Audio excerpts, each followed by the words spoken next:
Welcome to, oh, okay. So I don't think this is quite working the way I want it to be working. Oh, it is. All right, perfect. So welcome to the truth about student engagement in biology.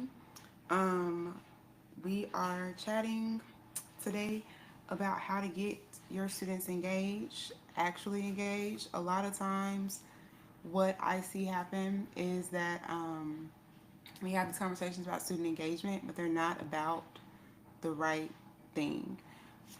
So what I mean by that is, oh, okay, sorry, hold on. Here we go. All right, so welcome IG on to the truth about student engagement in biology. Um, and today we are chatting about how you actually get students engaged long term in your biology classroom. And so I'm looking down because I'm using some streaming software for this, and I joined on my phone so I could watch the chat. Um, and so, what I hear and see most often is that when we talk about getting students engaged in biology, most people start talking about an assignment. Like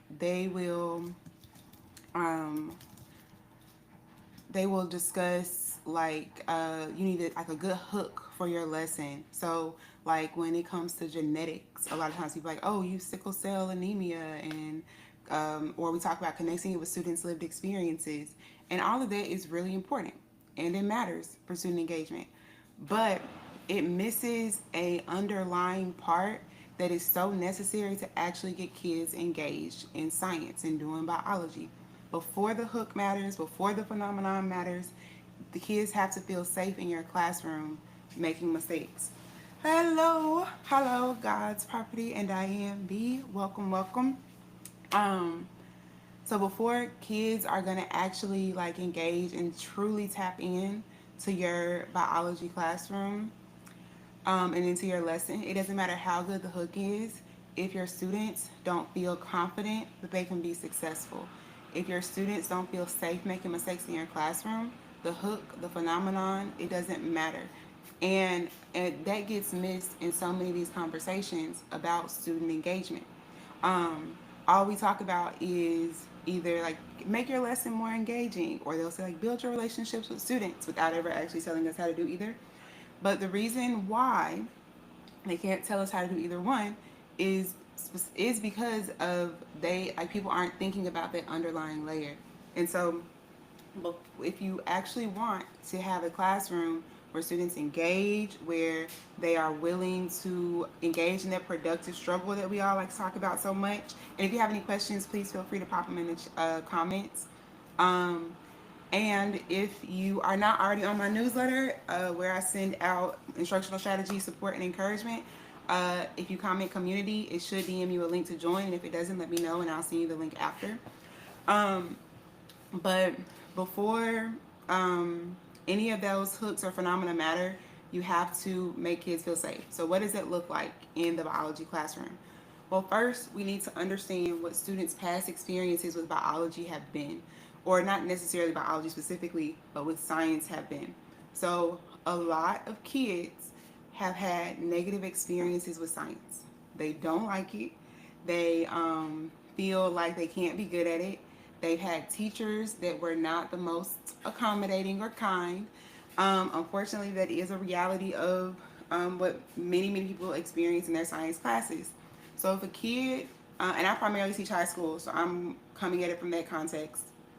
When students come to us having already had a lot of negative experiences with their science classrooms, then they already feel um, uncertain, insecure, like they can't do it when they walk through our door.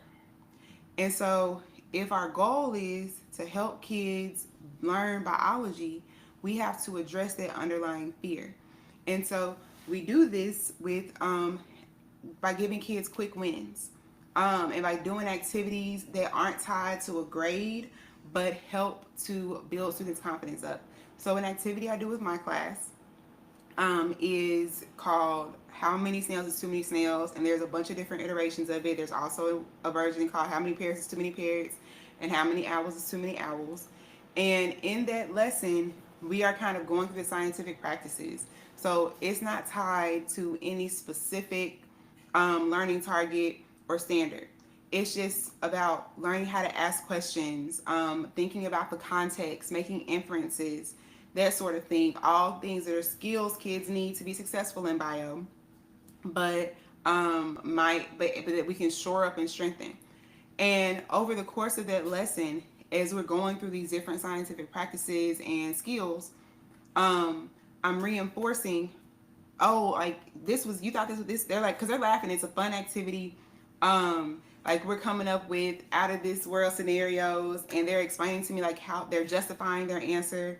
Like I had one group of kids tell me that 3 owls was too many, and they had to explain why. While another group was like, oh well, but what if I'm in an owl sanctuary? And so like they are very quickly and easily coming up with the context that matters. And what I go from there is being like, all right, so you see how quickly you came up with that context? You see how you were able to do that? That's the same thing that we're doing when we look at a model about photosynthesis, or look at a model of an ecosystem, and we're trying to figure out the relationships between different organisms.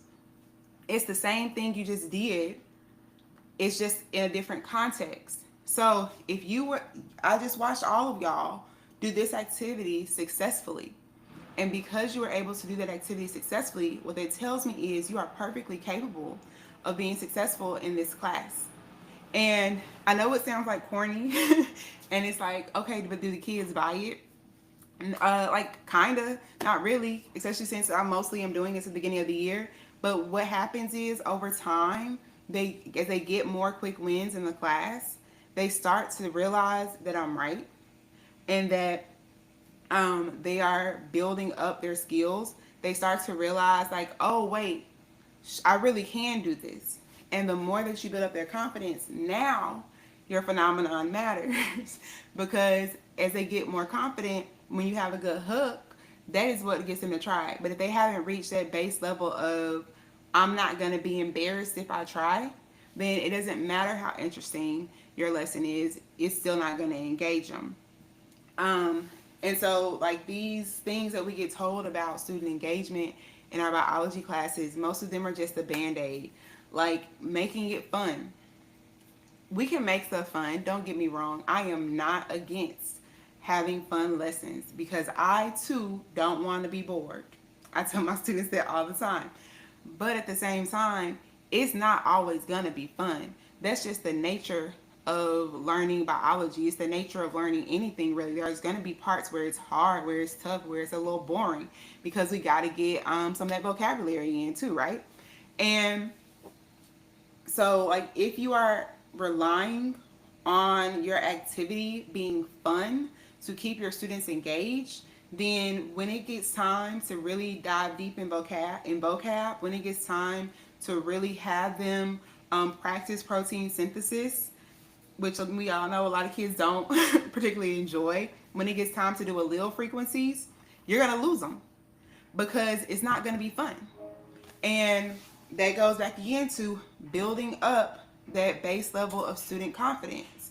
Because when you build up that base level of student confidence, now they're willing to do the activity that's not fun. Now they're willing to engage with the activity that, isn't the most interesting thing we've done all year, but, isn't just super boring. But even still after that, once you get kids confident that they can do well in your classroom, they'll do boring work too. Like, you don't have to work nearly as hard later in the year when you invest the time earlier in the year in getting students' confidence up. And so when we think about student engagement, we have to think about it in a long-term view and not this short-term lesson by lesson by lesson view. That is where I see most folks make the mistake of. And I don't think that's on teachers. I think that's how most of us have been taught. Most of us have been taught about student engagement from this lens of, Like, what's your hook for your lesson? And especially for science, we talk about phenomena all the time. Like, make sure you have a good phenomena. Make sure it connects to kids' lived experiences. And again, is that important? Yes, it is very important. And it does not matter how good the hook and the phenomenon is if your students aren't confident enough in their ability to follow through with it and do the activity or show up on the test after. Because, yeah, maybe they participated in that one activity, and then on test day, they skip the free response and they put their head down because they don't think that they can do it. And so, before anything else that has to do with student engagement can matter, you have to make sure your classroom feels safe for students. So that they feel safe showing up, they feel safe making mistakes, they feel safe trying. And then you'll start to see that kids really are not apathetic. They aren't. They just are very nervous about being perceived as not being smart. They are nervous about being perceived like you thinking they're dumb or their classmates thinking they're dumb. And that's why they don't engage. That's why you can have an activity that, like, when you were planning it, you were like, oh yeah, this is about to hit. I can't wait till tomorrow. And like, you know that you know that you know it's a good like phenomenon. And then you get in that classroom and nothing. Like, they just sitting there looking at you. Because it can't be interesting to them if they don't think they're going to be able to show up and do well. Like, if they're in their head sitting there thinking, oh my God, I am so bad at biology, I'm not about, like if they're sitting there telling themselves this story that they're gonna fail, it does not matter how good a hook it is. And even if you get that really good phenomenon and you manage to snatch their attention for 5 minutes, as soon as that's no longer fun and it's no longer interesting, you've lost them again.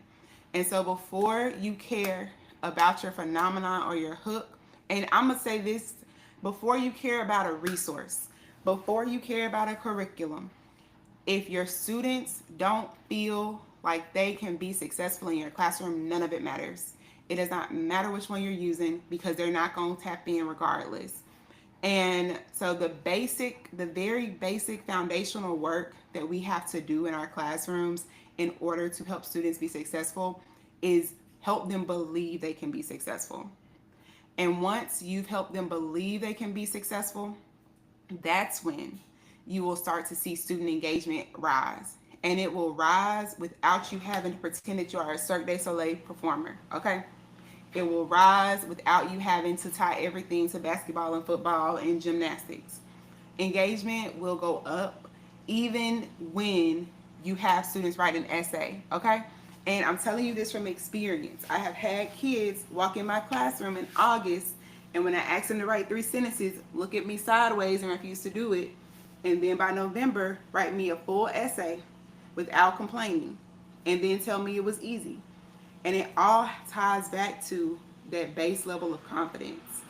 And so I'm not going to hold y'all long today. If you, whatever amount of time you are here, if you're watching the replay, I appreciate your time.